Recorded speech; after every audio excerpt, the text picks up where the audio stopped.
Hey guys, Samurai here, and today I'm here to talk about what if Ash caught Victini. Part 2. Yeah, I know this part 2 took a long time to come out, so that is on my fault, that is my bad. I completely take 100% responsibility for it. Hopefully you guys forgive me for it. It's out now, so let's just get into it. So quick disclaimer, all the starters, if you didn't pay attention to the last video, already have evolved. We are currently past the Clay gym battle and heading towards the Skyla gym battle.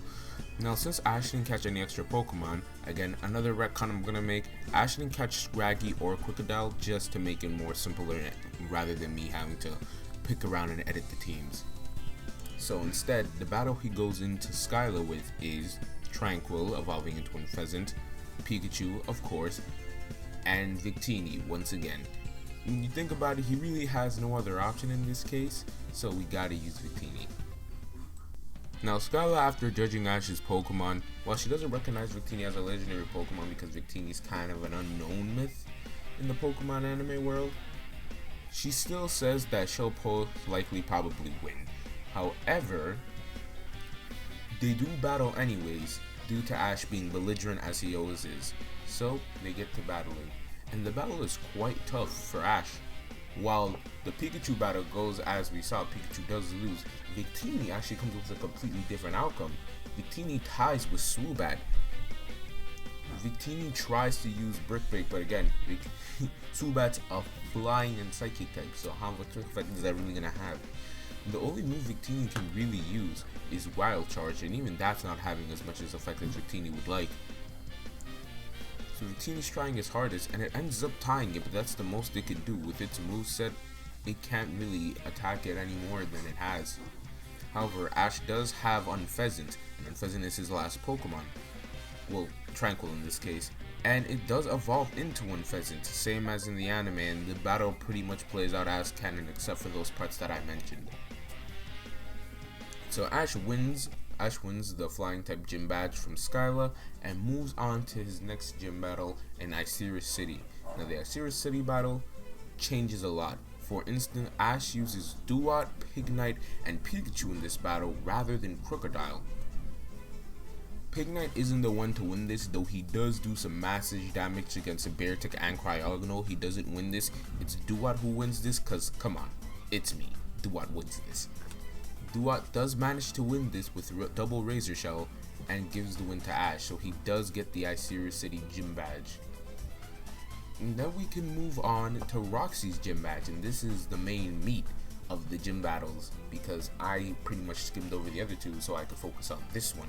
Now Ash is using his full team of 6. He's using Pikachu, Unpheasant, Oshawott, Snivy, Pignite, and Victini. Oh my god, I could not pronounce that. My fault. Now the battle starts to play out as it originally did in canon, with Roxy taking the upper hand immediately with her Coffin. But something different happens. Unpheasant actually knocks out Coughing very early on.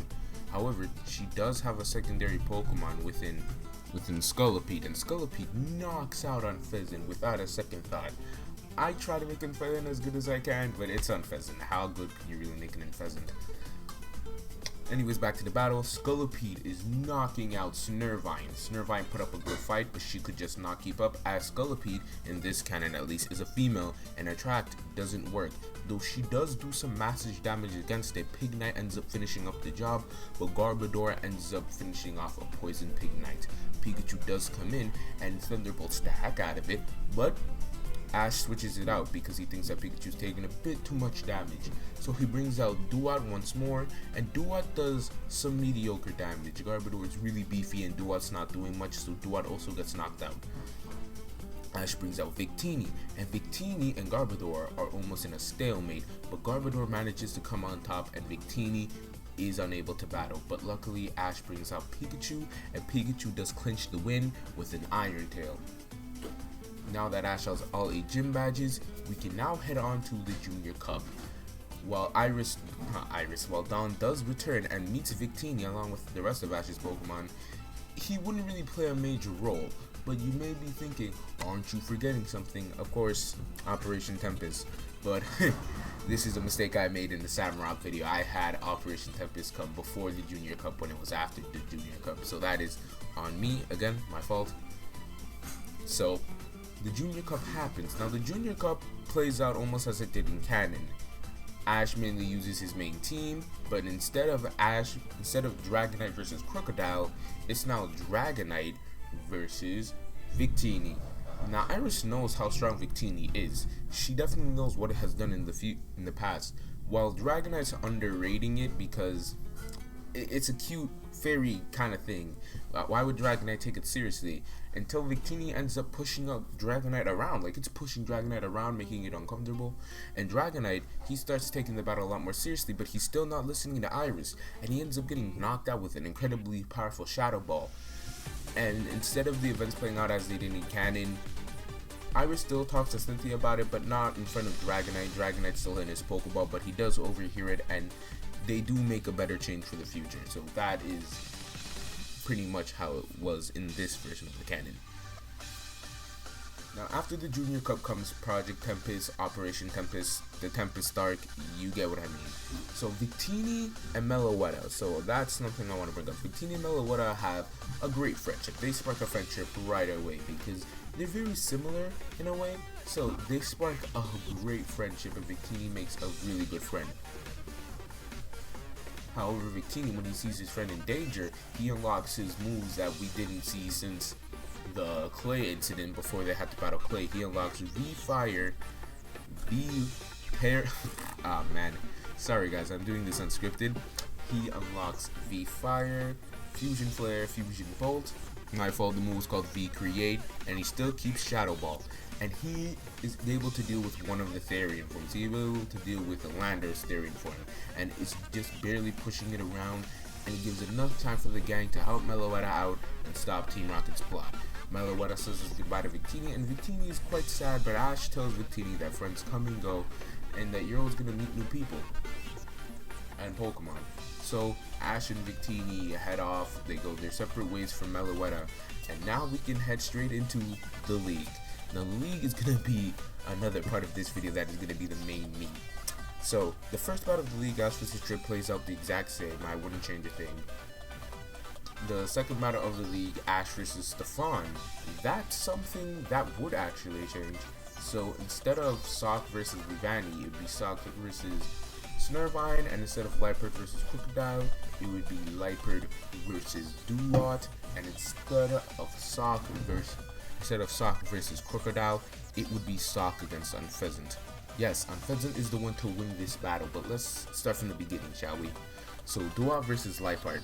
Now, Liepard ends up using Attract on Duat, and since this is still Duat with the Oshawa personality and not the Duat from What If Samurott Evolved, quick little plug,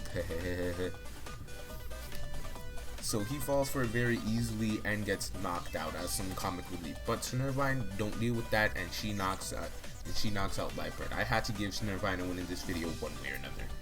So she uses Leaf Tornado and knocks it out, followed by sending out Zebstrika. Now Zebstrika and Snurvine, they're tied, they're in a stalemate, but Snurvine is able to use Overgrown in this case and ends up beating Zebstrika, but loses drastically to Sock. Like, we're talking about a complete wipeout. But Ash has Unpheasant, and Unpheasant beats Sock, but barely. She barely beats Sock, but it is still a definite win in her book, and we're gonna give her that win. Next up, we're gonna move to Ash versus Cameron. Oh my god. So again, in this case, Cameron does bring 6 Pokemon, and we're just gonna give him Cofagrigus from the last one. Is this so I can just reuse the same graphic again? Yes it is. So the battle plays out as you would think, but instead in this version, Duat knocks out Hydreigon, and Cameron is very surprised because he didn't expect his secret weapon to go down so fast, but he's dealing with a Duat and not an over Kakeyashuat, so they win the battle easily. But the final battle does come to, instead of Pikachu versus Lucario, it's Victini versus Lucario, and this is the first time Victini unlocks Fusion Flare in a non-dire situation against a non-legendary, and they end up beating it with Fusion Flare. Cameron instructs him on a good battle, but they do lose to Virgil in the next round. Virgil just outclasses him, and you might say, how does Virgil outclass a Victini? And I'm going to say Victini was kind of tired, and it wasn't as dire of a situation, as Ash did need to win, but Victini wasn't his last Pokemon. In this case, Ash's last Pokemon was Unpheasant and lost to a Jolteon. So Ash does lose to Virgil, but it was still a good match, and Ash did try his hardest, so he ends up in the top 4 instead of the top 8. And that leaves off What If Victini was in the Pokemon anime part 2. I know it kind of felt like I was skimming through, but I had a lot of content to cover.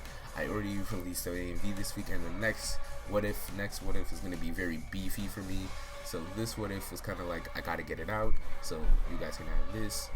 So I'm glad you guys enjoyed it. Hopefully part 3 doesn't come out too long.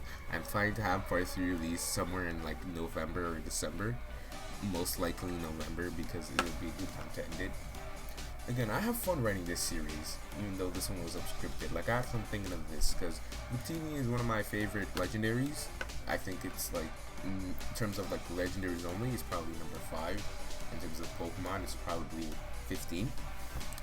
But it's definitely fun to think about. I love doing what ifs. I love thinking of them. So, you know, if you ever have any what ifs that are Pokemon related, let me know in the comments. And also, quick update, the Deku what ifs, those are not going to come out until, I want to say, February, because honestly, I don't have a passion for making them. This goes for the Goku what ifs and the anime / Pokemon what if in general, because they were tests, to be honest. Like, they were tests to see what I wanted the what ifs to be like, what I wanted them to be formatted like. So what if Ash Victini could be like, what if Ash Caught Victini could be seen as my first what if rather than the 6th what if? Well, I don't remember what number it was, but those videos will have their endings, like those series will have their endings in February to March. Hopefully I can end them there, and hopefully you guys will be there to watch them. But for now, you're not going to see them for too long. So I'm like, if you have any questions, I'll refer you back to this video, and I'll just update everybody on the situation. However, I'm dragging out the video, and people are going to accuse me of dragging out the video for views. So this is it. Samurai out.